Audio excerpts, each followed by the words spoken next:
Omar Mukhtar, of the Mnifa, was born in the small village of Zanzour, near Tobruk in eastern Barqa in Libya. Beginning in 1912, he organized and, for nearly 20 years, led native resistance to Italian colonization of Libya. Italian armed forces captured and hanged him in 1931. Early life: Omar al-Mukhtar was born in eastern Cyrenaica, Butnan district, in the village of Soyat Zanzour east of Tobruk, in the Tripolitanian province of the Ottoman Empire.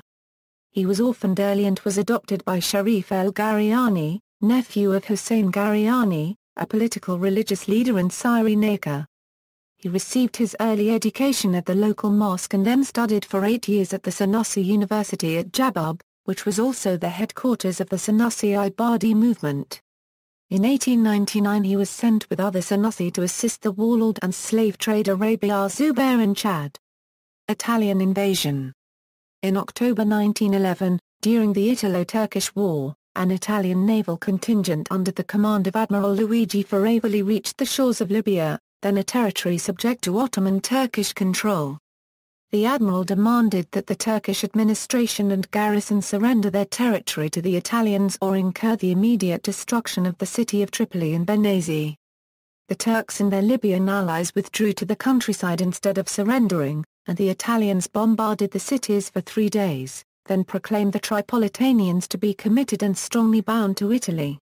This marked the beginning of a series of battles between the Italian colonial forces and the Libyan armed opposition in the east of Libya under Omar Mukhtar for 22 years. Guerrilla warfare.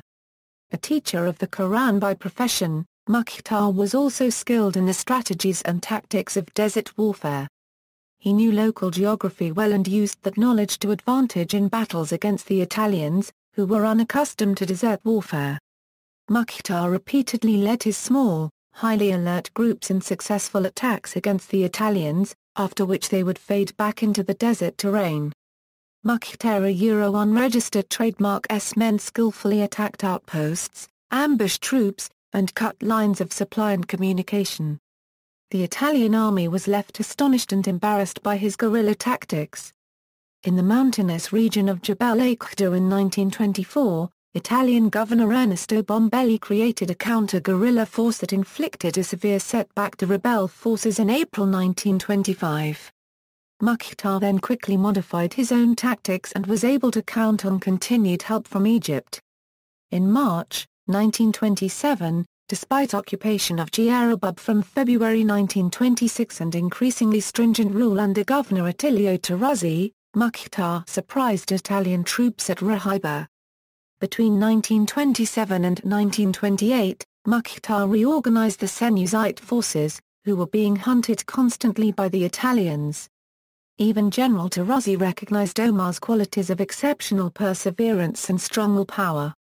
Pietro Badoglio, governor of Libya from January 1929, after extensive negotiations concluded a compromise with Mukhtar similar to previous Italo-Senusite accords. At the end of October 1929, Mukhtar denounced the compromise and re-established a unity of action among Libyan forces, preparing himself for the ultimate confrontation with General Rodolfo Graziani, the Italian military commander from March 1930. A massive offensive in June against Mukhtar's forces having failed, Graziani, in full accord with Badoglio, Emilio de Bono, and Benito Mussolini, initiated a plan to break the Cyrenian resistance. The 100,000 population of Jebel would be relocated to concentration camps on the coast, and the Libyan-Egyptian border from the coast at Guerrilla would be closed, preventing any foreign help to the fighters and depriving them of support from the native population. These measures, which Graziani initiated early in 1931, took their toll on the Senusite resistance. The rebels were deprived of help and reinforcements, spied upon, hit by Italian aircraft, and pursued on the ground by the Italian forces aided by local informers and collaborators. Mukhtar continued to struggle despite increased hardships and risks, but on September 11, 1931, he was ambushed near Slonta. Mukhtar's final adversary, Italian General Rodolfo Graziani, has given a description of the Senusite leader that is not lacking in respect, of medium height, stout, with white hair, beard and moustache, Omar was endowed with a quick and lively intelligence, was knowledgeable in religious matters, and revealed an energetic and impetuous character, unselfish and uncompromising. Ultimately, he remained very religious and poor, even though he had been one of the most important Senusist figures. Capture and execution. Mukhtar's struggle of nearly 20 years came to an end on September 11, 1931, when he was wounded in battle near Slonta, then captured by the Italian army. The Italians treated the native leader hero as a prize catch. His resilience had an impact on his jailers, who later remarked upon his steadfastness. His interrogators stated that Mukhtar recited verses of peace from the Quran. In 3 days, Mukhtar was tried, convicted, and, on September 14, 1931, sentenced to be hanged publicly. When asked if he wished to say any last words, Mukhtar replied with a Quranic phrase, Inna lillahi wa inna ilayhi raji'un. We surely belong to Allah and to Him we shall return. On September 16, 1931, on the orders of the Italian court and with Italian hopes that Libyan resistance would die with him, Mukhtar was hanged before his followers in the POW camp of Suluk at the age of 70 years. Legacy. Mukhtar's face appears on the Libyan 10-dinar bill. His final years were depicted in the movie Lion of the Desert, starring Anthony Quinn, Oliver Reed, and Irene Poppers. It was based on the struggles of Mukhtar against Rodolfo Graziani's forces.